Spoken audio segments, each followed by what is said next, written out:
नमस्कार, मैं हूं आपके साथ श्वेता झा। शाम के 7 बज चुके हैं और 7 गुड न्यूज के साथ हम हाजिर हैं। हम आपको आज की 7 गुड न्यूज के बारे में बताएंगे और सबसे पहले बात आज की सबसे बड़ी गुड न्यूज की करेंगे। सैन्य विमान बनाने वाली हिंदुस्तान एरोनॉटिकल लिमिटेड अब जल्द ही सिविल विमानों के क्षेत्र में हाथ आजमाने जा रही है। ऐसे में हमारी आज की जो पहली गुड न्यूज है वो है पहली बार भारत में बनेगा यात्री विमान SJ-100। जी हाँ, आपको बता दें HAL ने इसके लिए रूस की कंपनी यूनाइटेड एयरक्राफ्ट कॉरपोरेशन से हाथ मिलाया है और जल्द ही HAL भारत में SJ-100 विमान बनाती नजर आएगी।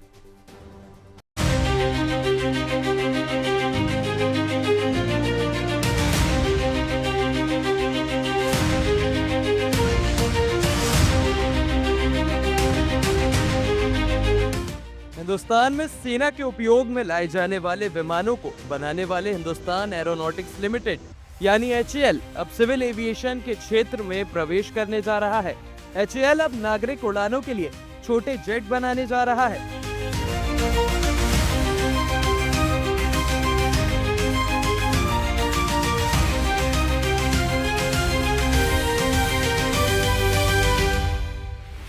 HAL और रूस की यूनाइटेड एयरक्राफ्ट कॉरपोरेशन यानी UAC ने इसके लिए हाथ मिलाया है।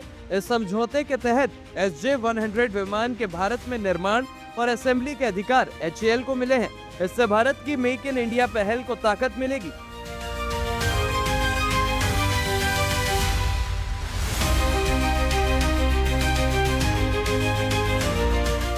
देश में 97% विमान सेना के लिए बनाने वाला HAL SJ-100 का निर्माण प्रमाणित मानकों के तहत भारत में ही करेगा। 103 यात्रियों की क्षमता वाले SJ-100 विमान का निर्माण HAL भारत में लाइसेंस मिलने के बाद सिविल सेवाओं के लिए करेगा। इनमें लगने वाले इंजनों का निर्माण भी भारत में ही किया जाएगा।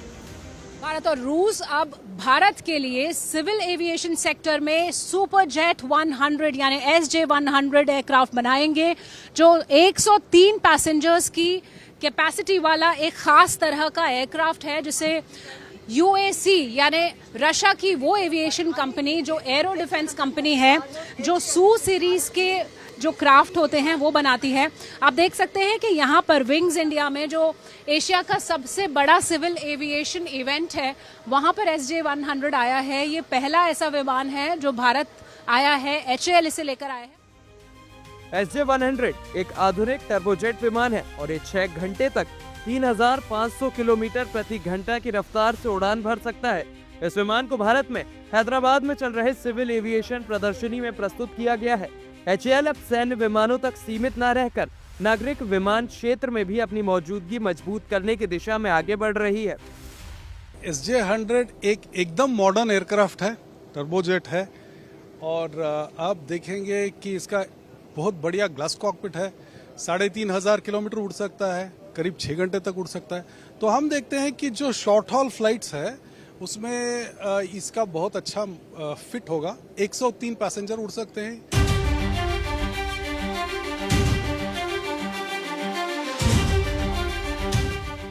HAL ने इस प्रदर्शनी में ध्रुव हेलीकॉप्टर को भी पेश किया है।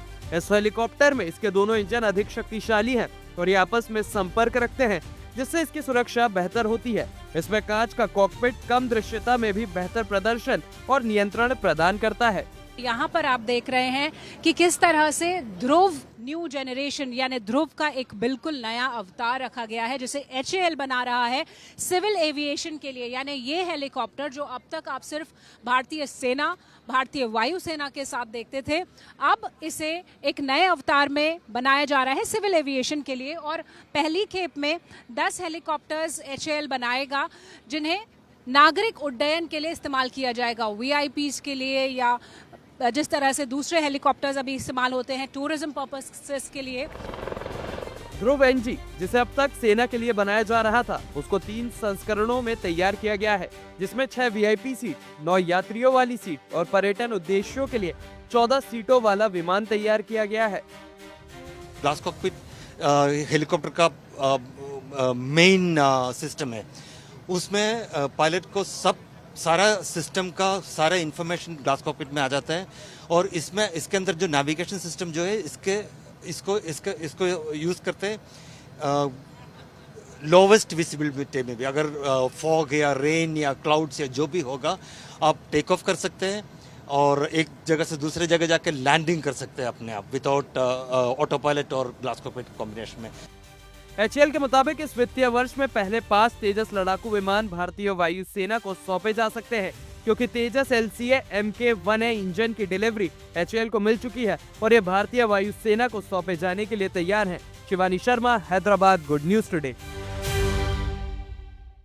हैदराबाद में एशिया की सबसे बड़ी सिविल एविएशन प्रदर्शनी विंग्स इंडिया 2026 लगी हुई है और इस प्रदर्शनी में 34 विमान शामिल हो रहे हैं। 4 दिनों तक चलने वाली इस प्रदर्शनी में देश में तेजी से विकसित हो रहे नागरिक उड्डयन क्षेत्र पर विशेष ध्यान दिया जा रहा है। ऐसे में हमारी अगली यानी कि जो दूसरी गुड न्यूज है वो है देश की हवाई उड़ानों को पंख। आपको बता दें कि विमानों के इस मेले में एक शानदार ड्रोन शो का आयोजन किया गया, जो कि हर किसी का मन मोहता नजर आया।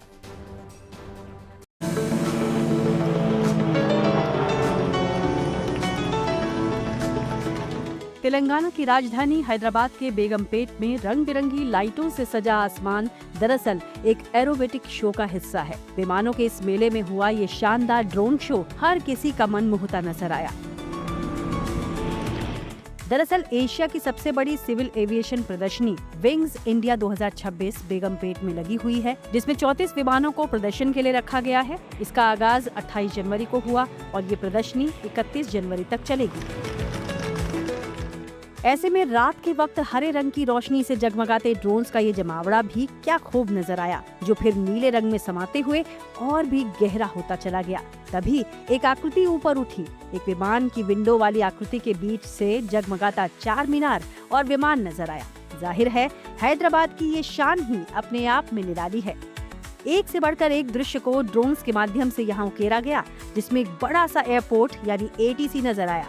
इसके ऊपर उड़ता हुआ विमान और क्रू देश की एविएशन शक्ति और योग्यता को दर्शा रहा था। इसके साथ ही इन ड्रोन्स ने भारत का नक्शा भी बनाया, जिसमें लाल और नीले रंग में विमान के प्रतीक देश भर के हवाई अड्डों को जोड़ रहे थे और फिर एक इमेज घूमते हुए ग्लोब में गायब होती नजर आई। जाहिर है अलग अलग फॉर्मेशन में आयोजित किया गया ये ड्रोन शो इस एरोबेटिक शो का आकर्षण रहा, जिसमें भारत के विमानन सफर को बखूबी बयां किया गया। पिछले 1 दशक में भारत के एविएशन सेक्टर में ऐतिहासिक बदलाव हुए हैं। जाहिर है जहां देश में एक समय हवाई यात्रा केवल एक सीमित वर्ग तक ही सिमटी थी, आज वही भारत दुनिया का तीसरा सबसे बड़ा घरेलू विमानन बाजार बन चुका है। ऐसे में विंग्स इंडिया 2026 एशिया की सबसे बड़ी नागरिक उड्डयन प्रदर्शनी है, जिसमें करीब 34 विमान अपनी क्षमताओं का प्रदर्शन कर रहे हैं। Bureau report, good news today.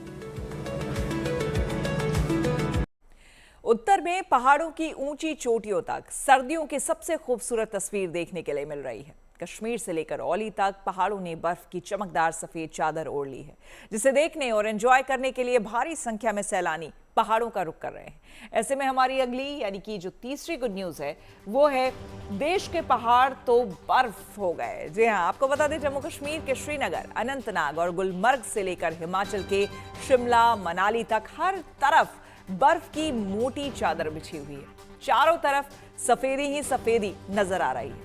बर्फबारी से कई इलाकों में यातायात प्रभावित है, लेकिन सैलानियों के चेहरे पर खुशी साफ झलक रही है।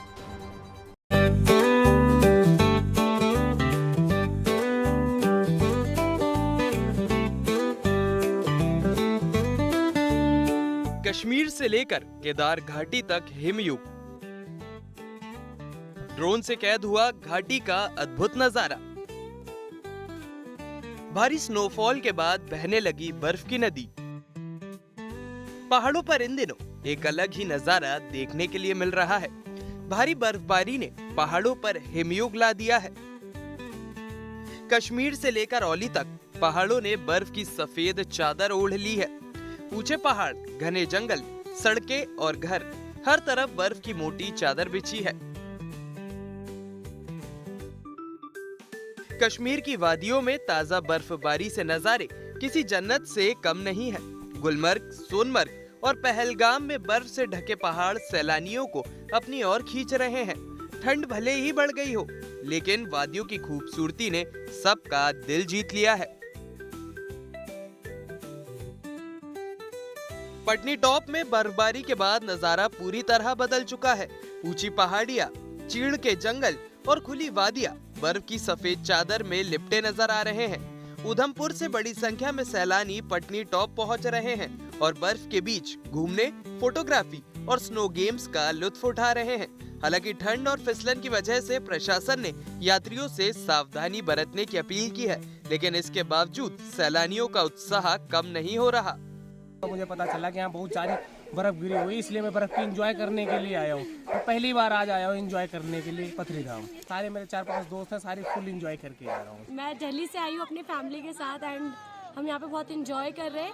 यहाँ पटनी टॉप में बहुत मज़ा आ रहा है, यहाँ पे बहुत बर्फ़ है और यहाँ हमने बहुत सारी रील्स बनाई, बहुत सारी एक्टिविटीज़ की है, जिप लाइनिंग, बहुत सारी एक्टिविटीज़ है। You guys can also enjoy, we are enjoying. बर्फ में बहुत मज़ा आ रहा है और मैंने स्लाइडिंग की यहाँ। पहाड़ों में बर्फबारी की वजह से होटल और रिजॉर्ट्स में अच्छी बुकिंग देखी जा रही है, जिससे स्थानीय कारोबार को भी फायदा मिल रहा है। माता रानी की कृपा से बर्फ हो चुकी है और टूरिज्म निकल गया हमारे लिए, बहुत ज्यादा निकला हुआ है। तो टूरिज्म निकलने के बाद सबके लिए बहुत फायदा है सर। और नंबर 2 मतलब जो बर्फ आई है इसमें हमें फायदा भी उतना है, नुकसान भी उतना है। नुकसान बोले तो बिजली पानी की तो दिक्कत रहती है और ये रस्तों के लिए थोड़ा सा रहता है। उसके बाद जो फायदा है, जो हमारे फल मतलब जो भी हमारी ये क्या बोलते हैं आपका फसल होती है, फसल के लिए बहुत बेटर है सर। जो फिर उसके जितना बर्फ होगा सर उतना टूरिज्म के लिए भी बेटर है, हमारे लिए भी बेटर है मतलब। और जो पहाड़ों में भी जो गिर गई है ये स्टॉक रहेगा समर के लिए और कस्टमर आएंगे सर। बर्फबारी की एक तस्वीर वायरल है। इस वीडियो में नदी केवल जमी ही नहीं है, बल्कि बर्फबारी के दौरान बर्फ का दरिया भी बहता दिख रहा है। ये देखने में ठीक ऐसा ही था जैसे बरसात में नदियां होती हैं, बस तब पानी की उफनती लहर होती है, जबकि अभी बर्फ तेज बहाव से नदी के रूप में बहती दिख रही है। लंबे वक्त के बाद पांगी घाटी में रिकॉर्ड बर्फबारी हुई है, जिसके बाद हर तरफ बर्फ की मोटी चादर बिछी हुई है। कश्मीर और हिमाचल ही नहीं, उत्तराखंड की ज्यादातर ऊंची पहाड़ियां बर्फ से लकदक हैं। मिनी स्विट्जरलैंड कहे जाने वाले पर्यटक स्थल चोपता में जमकर बर्फ गिरी है। चोपता के हरे भरे बुग्याल 2 फीट तक बर्फ से ढके हुए हैं। यहाँ चारों ओर सिर्फ बर्फ ही बर्फ दिखाई दे रही है। वहीं औली में भी बर्फबारी ने माहौल बनाया हुआ है। स्कीइंग स्लोप्स पर बर्फ की मोटी परत जम चुकी है और देश विदेश से पर्यटक औली पहुंच रहे हैं। चारों ओर फैली सफेदी औली को विंटर वंडरलैंड में बदल चुकी है। रुद्रप्रयाग से प्रवीण सेमवाल और चंबा से विशाल आनंद के साथ bureau report, good news today. और अब बात टिहरी झील के मनोरम तट पर चल रहे अंतर्राष्ट्रीय एक्रो फेस्टिवल की। टिहरी झील इन दिनों रोमांच और साहसिक खेलों का अंतर्राष्ट्रीय मंच बन गया है। विश्व के अलग अलग देशों से आए खिलाड़ी यहां अपनी अद्भुत एक्रोबैटिक प्रतिभा से हर किसी को हैरान कर रहे हैं। ऐसे में हमारी अगली यानी कि जो चौथी गुड न्यूज है वो है झील किनारे 11 देशों के 57 खिलाड़ियों का एक्रोबैट। जी हाँ, देवभूमि उत्तराखंड की टिहरी झील इन दिनों सिर्फ खूबसूरती ही नहीं बल्कि साहस और रोमांच का अंतर्राष्ट्रीय केंद्र बन चुकी है। यहाँ आयोजित अंतर्राष्ट्रीय एक्रो फेस्टिवल में दुनिया भर के खिलाड़ी अपनी हैरत अंगेज एक्रोबैटिक प्रतिभा से दर्शकों का दिल जीत रहे हैं, उन्हें रोमांचित कर रहे हैं। यहाँ दुनिया के 11 देशों से 57 प्रतिभागी पहुंचे हैं जो कि टिहरी झील के मनोरम वातावरण में अपनी साहसिक और एक्रोबैटिक खेल प्रतिभाओं का प्रदर्शन कर रहे हैं। दरअसल इस फेस्टिवल का उद्देश्य टिहरी झील को अंतर्राष्ट्रीय साहसिक खेल पर्यटन के वैश्विक मानचित्र पर स्थापित करना है। इतना ही नहीं, ये एक्रो फेस्टिवल साहसिक खेल पर्यटन को नई पहचान देने की दिशा में भी एक बड़ा कदम माना जा रहा है। अंतर्राष्ट्रीय एक्रो फेस्टिवल का शुभारंभ टिहरी विधायक किशोर उपाध्याय और जिलाधिकारी नितिका खंडेलवाल ने संयुक्त रूप से किया। जो टिहरी जनपद है और टिहरी लेक जो इतनी ऐतिहासिक लेक है, जो टिहरी डैम की कंस्ट्रक्शन के दौरान बनी, क्योंकि 125 गांव डूबे और टिहरी लेक का जन्म हुआ। It is actually positions Tehri as a global destination. जब हम इंटरनेशनल एक्रो फेस्टिवल और SIV कंपटीशन की बात करते हैं तो मुझे बताते हैं बहुत खुशी हो रही है कि 2026 के इस कंपटीशन में हमारे 11 देशों से 25 प्रतिभागी आए हैं। दिस इटसेल्फ शोज कि अपने आप में ग्लोबली ये कितना स्प्रेड आउट है। टर्की, अर्जेंटीना, सर्बिया, विभिन्न देशों के लोग यहाँ पे आए हैं। This makes Tehri lake as a global destination, और हम इसी को ही टूरिज्म डेवलपमेंट बोर्ड लगातार गत वर्षों से करा रहा है। टिहरी जनपद में हम लोग कोलैबोरेशन में करा रहे हैं और इसको आगे बढ़ाएंगे। आज हमारी जितनी भागीदारी है उसको आगे बढ़ाते जाएंगे, और मुझे लगता है कि ऑलरेडी एक नाम जो इंटरनेशनल लेवल पे एक्रो के लिए होना चाहिए वो टिहरी लेक का हो गया है। अब इसको यह है कि इसको बस परचम और लहराना है और आगे लेके जाना। प्रयागराज में आस्था का सबसे बड़ा माघ मेला चल रहा है। 1 फरवरी को अमृत स्नान होना है, जिसे लेकर श्रद्धालुओं में खासा उत्साह देखने के लिए मिल रहा है। देश विदेश से लाखों श्रद्धालु संगम तट की ओर रुख कर रहे हैं, क्योंकि माघ मेले का ये 5वां बड़ा स्नान है और इस दिन पूर्णिमा के साथ रविदास जयंती भी है। ऐसे में हमारी अगली यानी कि जो 5वीं गुड न्यूज है वो है माघ मेले में फिर पुण्य की डुबकी लगाने की बारी। आपको बता दें, प्रयाग नगरी में आस्था का मेला लगा है। माघ मेले में भारी संख्या में लोग आस्था की डुबकी लगाने के लिए पहुंच रहे हैं। आज जया एकादशी के मौके पर भी संगम घाट पर एक अलग ही रौनक देखने को मिली। जया एकादशी के मौके पर भारी संख्या में लोगों ने आस्था की डुबकी लगाई। ऐसा ही श्रद्धालुओं का जमावड़ा, या कहें कि इससे ज्यादा लोग 1 फरवरी के स्नान के दिन पहुंचने वाले हैं। 1 फरवरी को माघ पूर्णिमा का स्नान है। धार्मिक मान्यता है कि माघ पूर्णिमा पर देवी देवता पृथ्वी पर आते हैं और संगम में स्नान और जप तप करते हैं। ऐसे में माघ पूर्णिमा पर प्रयागराज में पवित्र नदियों का जल अमृत के समान हो जाता है। यही वजह है कि धार्मिक दृष्टिकोण से माघ पूर्णिमा के दिन माघ मेले में इस स्नान का महत्व दुगुना हो जाता है। लिहाजा उम्मीद लगाई जा रही है कि लाखों लोग अमृत स्नान में आस्था की डुबकी लगाने पहुंचेंगे। दिल्ली के लाल किले में इन दिनों भारत पर्व चल रहा है, जहां आपको 26 जनवरी के परेड में शामिल झांकियां दिखेंगी। साथ ही लोक नृत्य और अलग अलग राज्यों का स्वादिष्ट खाना भी आपको मिलेगा। ऐसे में हमारी अगली यानी कि जो 6ठी गुड न्यूज है वो इसी से जुड़ी हुई है। भारत पर्व में देश की संस्कृति और जायके का संगम। भारत पर्व 26 जनवरी से 31 जनवरी तक चलता है और खास बात यह है कि इस मेले की एंट्री फ्री होती है। इस आयोजन का उद्देश्य नागरिकों को गणतंत्र दिवस की भव्यता के साथ साथ भारत की विविध सांस्कृतिक और व्यापारिक प्रतिभाओं से रूबरू कराना है।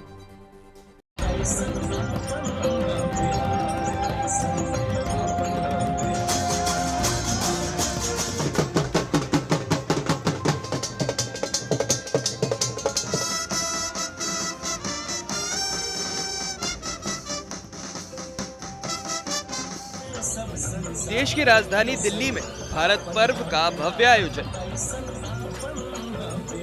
लाल किले में एकता में विविधता का समागम। पारंपरिक नृत्य, लोकगीत और सांस्कृतिक कार्यक्रम की अद्भुत प्रस्तुति। गणतंत्र उत्सव की रौनक अभी भी देश भर में देखने के लिए मिल रही है। राजधानी दिल्ली में सरकार ने इस बार भी भारत पर्व का आयोजन किया है, जिसमें भारत की संस्कृति की झलक देखने के लिए मिल रही है।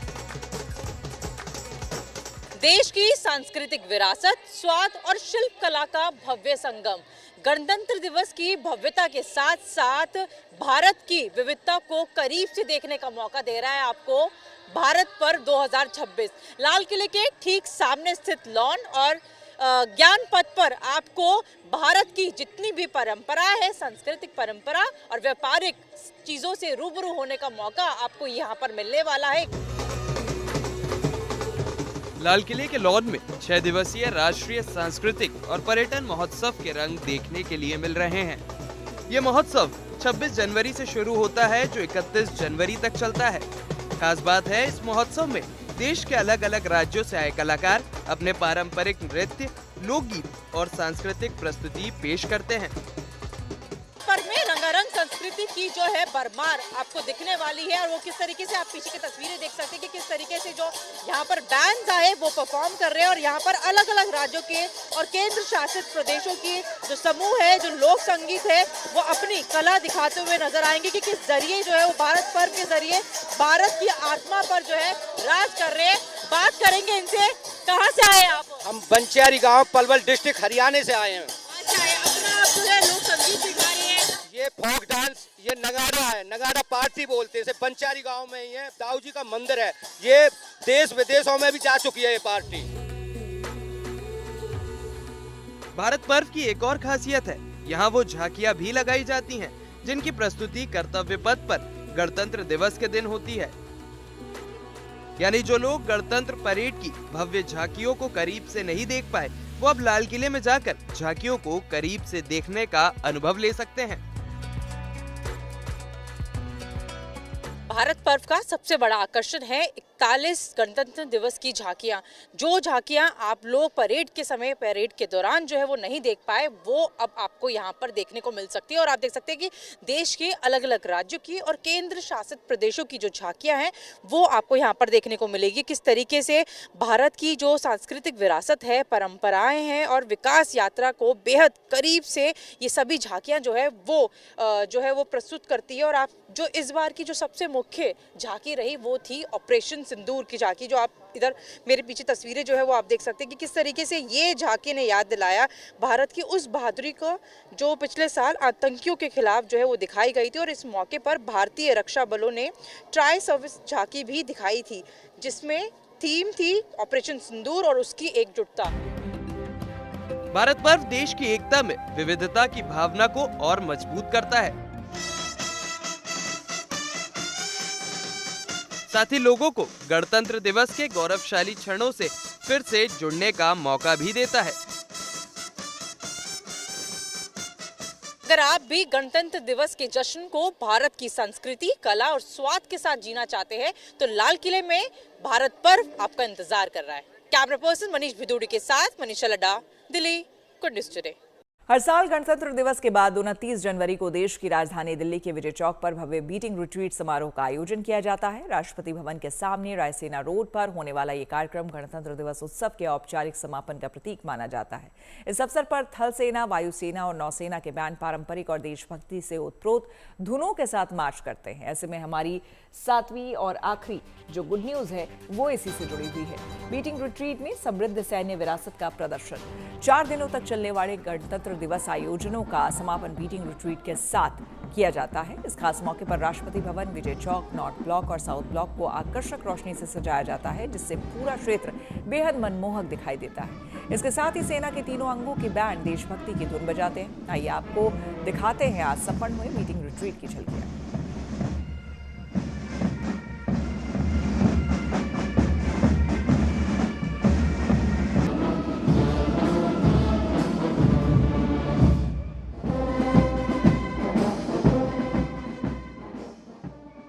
इसी के साथ 7 बजे 7 गुड न्यूज में मेरे यानी कि श्वेता झा के साथ फिलहाल इतना ही। देश दुनिया के तमाम पॉजिटिव खबरों के लिए देखते रहिए गुड न्यूज टुडे।